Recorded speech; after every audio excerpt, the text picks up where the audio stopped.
Welcome again. We're going to be continuing in this series that we started talking about doing a due diligence on yourself. You want to attract investors, you want to bring investors on board to your business, whether debt or equity investment, but you want to assess yourself first before you put yourself out there. You know, the way you're going out to a party and first go to the mirror to check yourself out to see if you look all right, if the makeup is in the right proportion, if your hair is well done and all that. The same way, before you start advertising yourself in front of investors, you want to at least do the basics. Check yourself out. The good thing about that is it does two things. One, it helps you to be retrospective about your business, because everything the investor is asking from you, they're actually things that are predictors of success. They are going to help your business to grow. Therefore, even if you do that due diligence and you don't get investment, you have identified things and areas where you can make decisions that will strategically improve your business. And the second thing is, of course, it helps you to know what gaps you have to fill to become attractive to investors. So we talked about two things already. The very first episode, we talked about having the right mindset. You want to attract it, you want to get investment. Do you even have the mindset to have investors on board with you? That's the first thing. And the second thing is, we talked about at the last episode we put out, is having the being in the right industry, having the right tailwind behind you. You know, that's extremely important. Sometimes you're in the industry you are in, there's nothing you can do about it. Doesn't mean you can't access financing. No, it just tells you to know that you probably have more work to do because you are swimming against the tides. But at the end of the day, if you do the right things, make the right decisions, you can make the industry work for you. That was the second thing we talked about.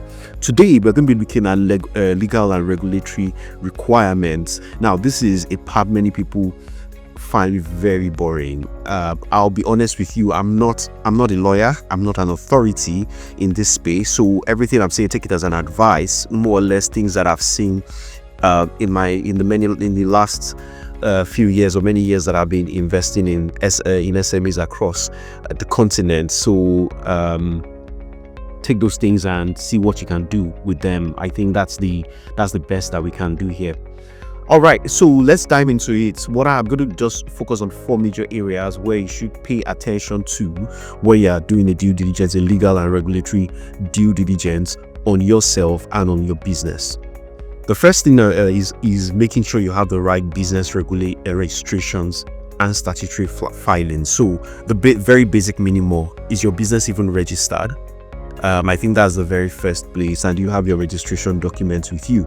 If you do not have them, please look for them. And if you have not done so, make sure your business is properly registered. For example, you're operating as a sole proprietorship and you're looking for an equity investment. They will likely want you to be set up as a limited liability company so that they can invest, and get shares in your company. So you want to make sure that you have the right shareholding. You also want to make sure that it's not too complex.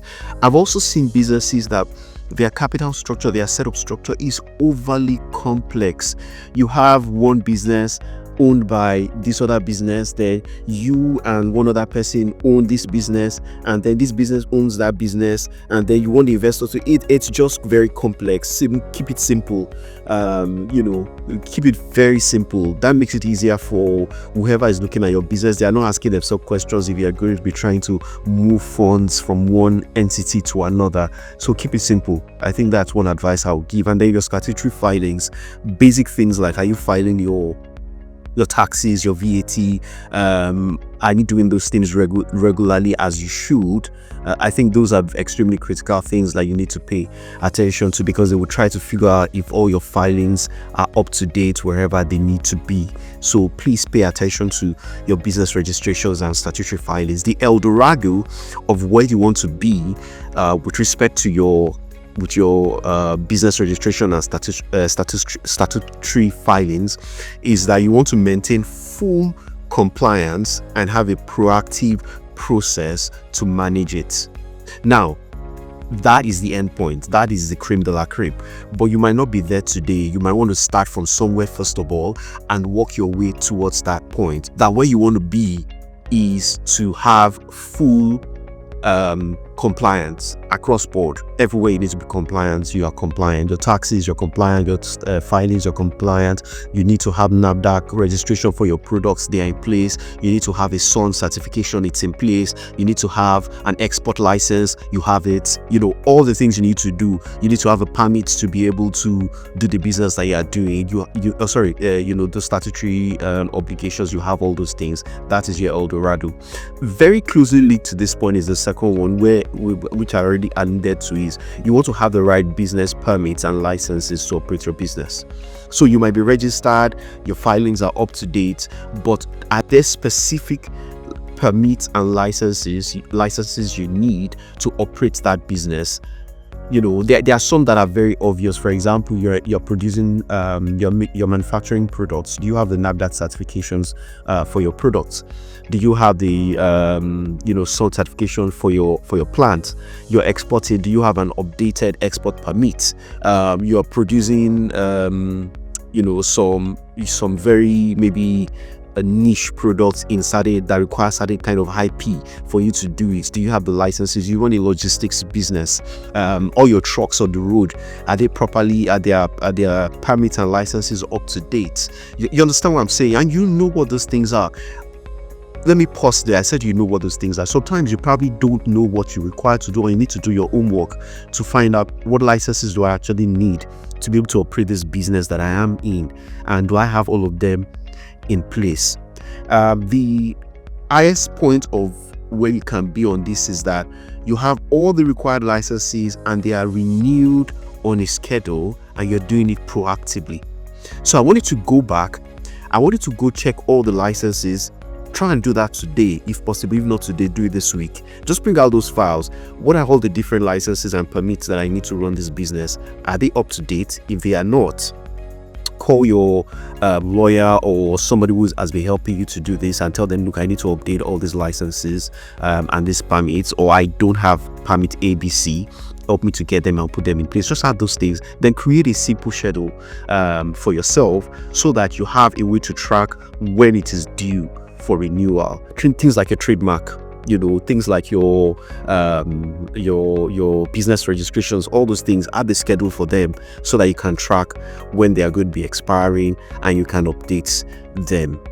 The third thing, and this one is more for business continuity, do you have the right contract and legal documentation for your business?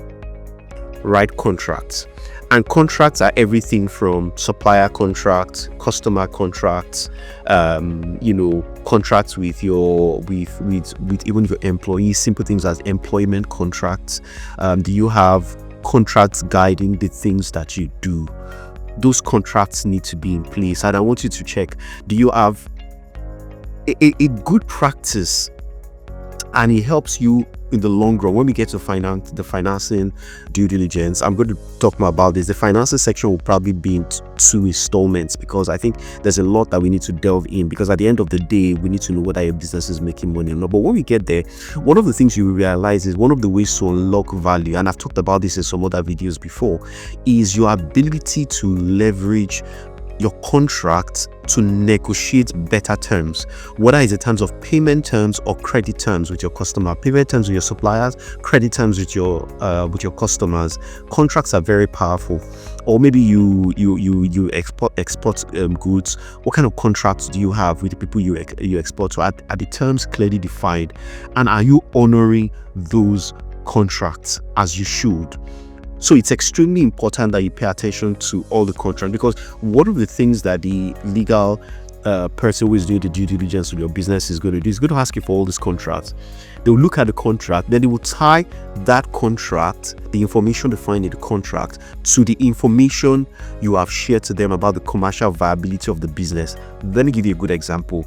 You've said that, I have an amazing list of customers, and as a result, I am certain that I'm going to be able to sell over the next couple of years, which, for example, an equity investor is interested in. He wants to know if you have that sales locked in for the next couple of years. Now, what we're going to do is to look at that contract and see number one, do you even have a contract backing what you're saying? And you say, no, we have a verbal contract. They are my long-term customers. I'm not going to be vested on the back of that. At least not most of the time I would not, because it's difficult for me. What if the customer disappears tomorrow or moves on? There's a better supplier somewhere. It's just too risky. But let's assume you have even moved to the next level. You have the contract. I'm not looking at that contract. I'm seeing that the contract expired 6 months ago, or the contract is expiring in 1 month. One of the things I'm asking you is, when are you renewing this contract? Are you renewing it for how long? Is it going to be extended over the next 6 months or 8 months? I'll give you a good example. Although this one is not somewhere in Africa that it happened, it's in the UK. But I know I was very close to the person who was involved in this. They were looking to buy into a protein processing business in London, and the business was in a very prime location, a location that was developed over many years, and they got favorable terms from the council to use that location. Now, when the new investor was about to invest in the business, the first thing he checked was, let me see the lease agreement in place for this location that you are using because it's a prime location, rate very, very affordable, but let me see the lease. Guess what? When they picked up the lease to look at, it was a 15-year lease the company had. The lease was expiring the following week. Now, the owner of the company, a very lovely couple, they were already quite elderly. They found out that the lease was expiring the next week from the investor. So you cannot imagine the position of the investor in that situation, asking himself, what else don't I know about this business and I'm going in? Because the most critical part of this business is this lease, and it's expiring next week. And they were not aware. The deal fell apart because of that reason, and that, and many other things. But that was the primary reason the deal fell apart, because it was too late to negotiate the contract with the council. The council might not renew. Even if they renew, there might be terms that are not favorable. So you want to, before that thing gets to next week, that you want to be 6 months, even 1 year ahead. You're already negotiating the contract. You're negotiating from a position of power. So you want to make sure that somebody's sitting there and looking at those legal contracts on your behalf. The place where you want to be with that is that you maintain standardized, reviewed, and legally vetted contracts at all times. That's the creme de la creme, the El Dorado. Like I said, it's a journey to that point, but start from where you are today. So what's the action point for you? The action point for you today is list all your suppliers, all your contractors, all your customers, your employees. Do you have contracts that backs every one of those relationship up? If not, put them in place. If you do, make sure that they are valid and they have not expired. And then the last thing I'm going to talk about is ownership and governance. You won't have clarity on the ownership of your business. I don't want to invest in a business where there's puzzle. No, it's owned by me. I own 50%, I own 1%, I own 2%. Who owns the remaining? I don't know. Another major issue that you find is that if there's a PEP, what they call politically exposed people, on your cap table, or in the different terms, politically exposed people that are invested in your business, the chances are high that a lot of investors will back away, because they also want to be careful with regards to who you have in your business. When I say a lot, many investors will still invest, but there are a certain group of investors that will not invest if you have politically exposed people as investors. But you want to clarify the ownership structure. Who are the owners of this business? You say that, there are 3 of us that own the business. Where is the agreement? I want to understand the terms of the agreement that you have, amongst the 3 of you, and ask questions, to who the real owners backing the business, who they are. I want to make sure there are no disputes. You're not taking yourself to court. You're not fighting over ownership. The stakes are clear, rules are well defined, and all those things are in place. These are some of the things that you should pay very serious attention to from a legal point of view, and that the lawyers will be looking at when they want to when you want to review your business. So you can take the lead on that. You can be proactive and go look at your business, go look at all the contracts you need to have in place, the business licenses, the registrations, the permits, the engagements, the ownership structure. Make sure there's clarity, and make sure that you're working every day to maintain the right documents. Keep those documents somewhere safe and secure. If possible, you or have somebody assigned to be checking on all the schedules to make sure that they are up to date as they should for a business to be sustainable. These things look like they are simple, but they are extremely critical for you to be able to attract investors to your business. Thank you very much for listening to this episode. If you found it helpful, if you found it informative, do share with your friends, with other entrepreneurs that you know, and do subscribe to the channel. It does help to extend the reach so that other entrepreneurs can find this video. My name is Deji Adebusoye. I'm a partner at Sayal Capital, and I'm the author of Scaling for Success. Thank you very much. Until next time.